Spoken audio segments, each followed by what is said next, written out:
Before we go any further, our last segment was we talked about the Ride the Ozarks Ride the rally. Ozarks rally, and in order for this event, and we were talking after the segment, and I asked if this event is free, who's paying for all of this, and there's sponsors involved, and I really wanted to mention the sponsors so that you out there, when you go to the event, you'll say, well, thanks to all these sponsors that made this happen. The state of Arkansas, Wood Motor Company, Baxter Insurance, Nikki's Hometown Pharmacy, Harrison Parks and Rec gave a nice donation. 102.9 The Z, Heritage Farm and Lawn, Yamaha of Harrison, ESPN Radio 104.3, Backstreet Trader, Cool 96.1, Miller's Hardware, and KBHQ Q-Rock. I want to thank those as sponsors. And let's go to our next guest, who is here in the studio. One of our favorites, I have to throw out there. Oh, okay. Maybe your favorite. He's one of my favorites. Y'all make me blush. Fred Woehl, welcome to the show, Fred. Thank you. It's been a while since I've been here. It's an honor. It's an honor. It's an honor to be here again. Well, we ran into each other at the rodeo. At the rodeo. And said, when are you coming back? And you said, I'll be there Wednesday. So here we are. Well, it's a good timing because one of the things I want to talk about is we're fixing to have a Bureau of Land Management National Wild Horse and Burro Advisory Board meeting in Salt Lake City, Utah, the first week of October. Yep. And this is where this group of 9 people that was appointed by the Secretaries of Agriculture and the Secretary of Interior get together to give the Bureau of Land Management guidance and recommendations on how to manage the horses that we have running out there on the range. And it's real important that we have this and have this input on that, because it's a serious problem that we have out there with these horses. And this is an ongoing problem that it can't be solved easily? Well, the problem is you have all these, different ideas, and it's just like, we talked a little bit earlier, you have people to the far left and people to the far right, and they don't give. It's either their way or the highway. So this advisory group of 9 people get together to try to bring these people in together, gotcha. And so we can move forward. So you're kind of neutral mediators. Well, we have 9 different members that represent different aspects of this. Okay. We have a wildlife biologist on there, Ben Masters, who did the movie Unbranded. He's on there, so he's for the wildlife, and and we have different aspects of that. We have a veterinarian from the National Veterinarian Association, Tom Lentz, and so we have and so we try to get these experts, so-called, all together and come up with a way that we can move forward with this. Of which you're one. Well, I happen to be the role of chairman of this, and my approach is I don't have an agenda. I want us to move forward. In 1971, when they passed the Wild Horse and Burro Act, there was 17,000 wild horses. Now we have almost 100,000 horses running on the range. We have another right at $50,000 that are in long-term or short-term holding, and we have adopted over 270,000 of these horses. So them 17,000 horses in 71 have multiplied to almost 500,000 horses. So, which is part of the problem, but I want you to touch on what other problems there are with the them being one of the big problems that there is these advocacy groups. They'll say that there's 100 million acres out there, and the horses need to run free on all 100 million acres. Well, when Congress passed a law in 1971, they set aside right at 30 million acres for these horses to run on, and that's what is managed for the wild horses. Congress never intended for all public land to be used for wild horses. Right. The law says right at 30 million acres.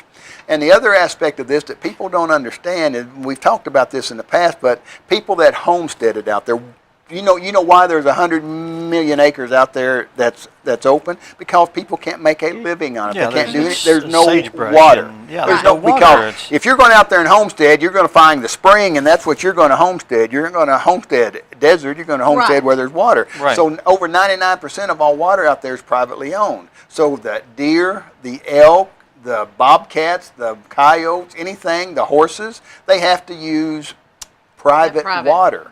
And so, and we also have cows out there and sheep and goats. And so the thing is, it needs to be a cooperative effort. And this my way or highway approach just don't work. Just don't work. And so our job as the board is to try to blend all this together and come up with positive aspects of this to make it work. And the board, I've been the chairman of the board for, this will be my 5th year, and we have made lots of progress, but it's still this my way or the highway approach that we're having trouble with, and it's hard to blend some of these people. One of the questions I'm always asked is, Fred, I want to help the horses. Who do I send money? I see it all the time on Facebook, send us money and all that. And what I always tell them, and it really makes sense, is ask them, and how many horses are you taking care of? You want me to donate how many horses? Oh, I don't have any horses. I just want the horses to run free on the range. I wouldn't give you a dime, because that's not management. If I put 2 horses in your front yard, how long could they live there? They couldn't live very long, because you'd have to give them feed and water. But okay, so that's the same thing. These horses have a limited amount of growth that they can do, and it was never the intention for these horses to take over all this land. And now it's really bad because there's a drought situation out there. There's lots of fires going on, and the horses are under lots of pressure. But not only the horses, but the deer, the elk, the bighorn sheep. So getting ahead of the curve, being proactive instead of reactive, we've talked about this, is what we're trying to do, and that's the approach that we're trying to take. It's a big undertaking. Yeah, well, sometimes it's like beating my head against that brick wall. Is there any politics injected in? There's always politics injected. Anytime you do anything like this, there's politics, because people want to get elected, and they have an agenda that they want to push. Right. Yeah. And see, and it may not have anything to do with the horses. No, exactly. Yeah. No, and see, that's what's kind of frustrating about this. But it's the blending of people that have this. Well, I'm right.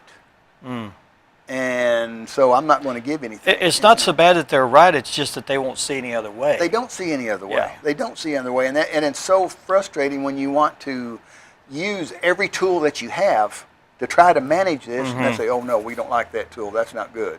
Oh boy. You know, that's like taking a pair of pliers instead of a crescent wrench. You know, you know what I'm saying? Yeah. And then you got those people that try to do this that don't know which end of a horse gets up first. They don't know anything about horses, but they have good hearts. I'm not mouthing that. They have good hearts. There's lots of people out there that have good hearts that want to help out.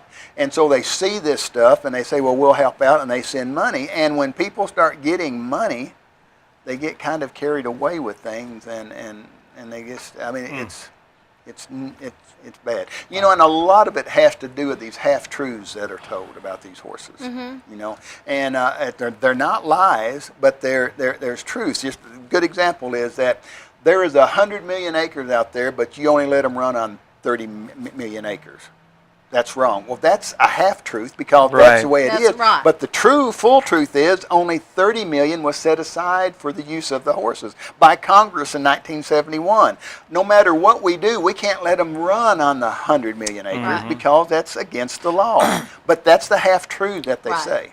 And so it's trying to find out all this. So the problem is too many horses on that many acreage. And how do you manage them? And that's really hard. One of the things that we're working on right now, and it's really kind of, is spaying mares. They've come up with an approach to spay mares that's bloodless almost. Okay, oh, wow. And they do it internally. Okay, and it really works good. Really works good. But people are just bent out of shape over that. Now they recommend spaying dogs, cats. Exactly. But a horse. You know, it's just, and in some management areas, they hunt animals. Yes. To thin them out. You don't typically hunt and kill a horse. No. So it's a pet category. Well, that's but it's still livestock. In all the states out west, it's livestock. It's managed as livestock. It's managed by the livestock authorities. And there's been problems with them. People have, and every time the Bureau of Land Management tries to do something, they are sued. And I didn't know this till I got involved in this. Do you know that if you file a suit against a federal government agency and the court takes it, the federal government has to pay for it? Can you believe that? Pay for their own Pay for their own self. suit to be sued. Oh, well, okay. That's amazing. Wow. That's amazing. That's amazing. Oh, that is. But let's talk about good stuff. Well, okay. this year you're not going to be at Silver Dollar I'm City. not going to be at Silver Dollar City this year, and it's really good because one of the neat things I'm getting to do is I'm going to Australia and New Zealand to play with their wild horses for a while. And what's the difference in Australian wild horses versus They're called Brumbies. Brumbies? Brumbies. And you remember the man from Snowy River? Yes. Yeah, and he rode that horse off that deep hill. Yeah. I ain't doing that. But I am going in that area where cool. where that was filmed. And I am going to visit with some of the groups over there and talk to them about how they're managing them. They have about the same problem that we have. Yeah. And talk to them how they manage it and how they handle this. And that's going to be really interesting to me to see. Well, they have other the same people. kind of terrain and climate and open desert area in some parts too. Yes, These- yes. A lot of these horses are going to be. It's almost the same. And it's, I mean, but I found out something, and I knew this, but I'm going there in October and November, and it's springtime down there. wow. Oh, yeah, it's topsy-turvy. flipped. Flipped, It's yeah. flipped. And And their see, toilets so- spin the other direction Yeah, too. yeah. They do? Yeah. The toilets go the other way? They'd go the opposite Why direction. do you know this? I didn't know that. I've got a lot of useless information crammed in my Well, brain. Shazam. That's Exactly. pretty awesome. Well, just take note before you leave which way these go down. I will. And I then go will. down there and see if they don't go the opposite. I think I it's will. counterclockwise. They go the opposite direction. It's the spin of the Earth. It's the and rotation of the yeah. Earth. We're in Okay. the northern hemisphere. I had now. heard that. I had heard that once. Yeah. I really had, but I hadn't. I mean, I didn't. It didn't enter my mind And on until the- Dan brings up this stuff. Yeah, that- well, you know the vernal equinox. What you know about that? Yeah. Where an egg will stand. Toilets don't flush at all that day. Really? They don't go down. Well, I am aware that there's a different night sky down there, different constellations. Oh, and all really? that. Oh, yeah. Yeah. Mhm. So Yeah, I I'm, guess so. I'm kind of Yeah. looking forward to that. Yeah. But it's No Big Dipper down there, right? No, there's no Big Dipper. So I don't know how I'm on my way home. But anyway, it's going to be interesting, and I have been studying hard to learn as much Australian as I can since it's a foreign can country. you practice a little here? Yeah, I've been practicing since I've been talking to you. No. No. Okay. Good day, mate. Ain't that, Okay. ain't Good that day, good? mate. I've been watching Crocodile Dundee a lot. Well, You let me got it. You got it going let me on. tell you, there's a rivalry against Australia and New Zealand. Oh, is They there? don't like each other. Really? And I knew a person that was from New Zealand, and I imitated the accent of New Zealand, and she said that's Big no-no? Offensive? Australian, Oh, and they don't like each other. huh. There's a rivalry going Well, on. I'm going to speak Arkansas while I'm there. So Yeah, well, I would too. It'll be okay. Don't- I've got to be in a dang airplane for 20 hours though. That's rough. Yeah. Yep. That's what's real. And the bad thing about it is the same amount coming back too. Yeah. Well, what's You probably What's check- unique is, see, we're leaving out the 18th, and we're getting there the 20th, and we're coming home on the 12th and getting here the 12th. Yeah, you gain Now, that now back. explain that to me. I don't have any the same idea amount of how that time, works. but, yeah. I don't It have. just, I mean, your internal clock is just I gonna don't. be, I flew back and forth to the Middle East a lot, and I was, them planes were 21, 22 Oh, yeah. hours Yeah, and all that. So yeah. I'm kind of used to that. But What do you do the entire time? Does it fly the entire time? It flies the entire time. So there's that Did much you go first fuel. class, Stop. Fred? No, I can't afford that. Well, I've never flown that way first class either, but Well, I've got to tell you, when I was overseas in the Middle East, coming back one night or one time, I was sitting pretty close to first class, and there was an empty seat in first class, and I snuck up first class and slept. well, I mean, I did do you just that. don't have that leg room. Oh, I it go was stir nice. crazy. It was I go nice. stir crazy in the. It Oh, was yeah, nice. yeah, I mean, yeah. I laid back, and apparently I snored real loud because the stewardess come and got me after a little bit and said, "Sir, you need to move back." But it's empty. It's empty. Come That's what I told on. her. But anyway, apparently I snored, but it was nice. Well, you can ask them to upgrade you. Can you? Yes, you can. And they As you get on the before you get on, and it don't you and they don't charge you anything. Well, they They didn't charge me what I asked. They may not charge you as much either as if you had booked it from that way. But if they have an open seat, I think they, sometimes. Well, I may ask them for a senior citizen discount. No, just ask them to upgrade. So if all the seats are not taken, would you mind upgrading me to first class? Okay. But don't charge me. I'll do that. But I don't want to pay for it. I'll do that. Hey, I want to sit up front where I get all the Cokes I want free, and I don't want to pay for it. Well, just make sure you wear your cowboy hat. Well, I will. That's the Have you ever read any of those tips about flying like that and how you should be flirtatious with the stewardesses and stuff so that you're... You should well, be? not just because they tend to gravitate towards people that are kind to them and not all Well, I'm a grumpy nice and guy. I mean, exactly. I get along well with them good, and they really like my cowboy The hat. They like There the you hat. go. You wear the Yeah, hat. Just they don't take it off. They really Don't wear like my any hat. clothes and wear the hat. Just wear Just that. wear Oh, that hat. God, Ann. I can't believe you said that. On TV, no less. I'll have that image in my head now the rest of the day. Oh boy. Oh, me too. Oh, goodness. Oh. Well, you're not here to promote anything other than the fact that you're going. I wanted Okay. to talk about that Mustang. that board meeting that's coming Oh, okay. up because Yeah. that's important. That's really Are you important. still involved in the adoption, wild Mustang yes, adoptions? yes, Is that I a still am. yearly thing or Well, is it we, ongoing? It's an ongoing thing. They try to do two in Arkansas every fiscal year, Okay. which begins October 1st. So we're going to have. So you're coming up. Yeah, Yeah, we're really coming soon. up, and Okay. we're going to be doing it. And I'm still involved with that. Plus, I still have 3 wild horses at home. So it's really good. And my grandson Deacon is getting involved in this with me. Oh, boy. Matter of fact, we went to Maple Esplanade, which is one of the local nursing homes or assisted living homes, and he did the entire show. Oh. Yeah, he did, and so that was. How old pretty is cool. he? He's 12 years old. 12 years old. 12 years old, and he's.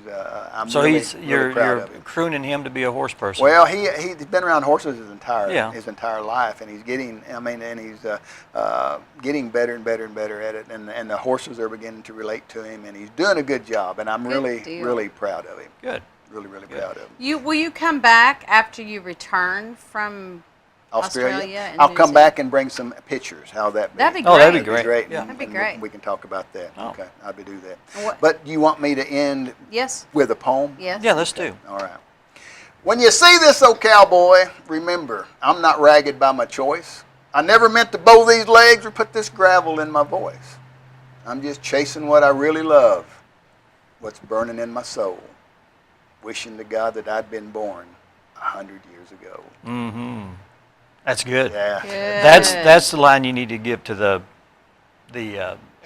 To the Airline. stewardesses. Get your update. Get that straight. Yeah, right there. Your upgrade, yeah.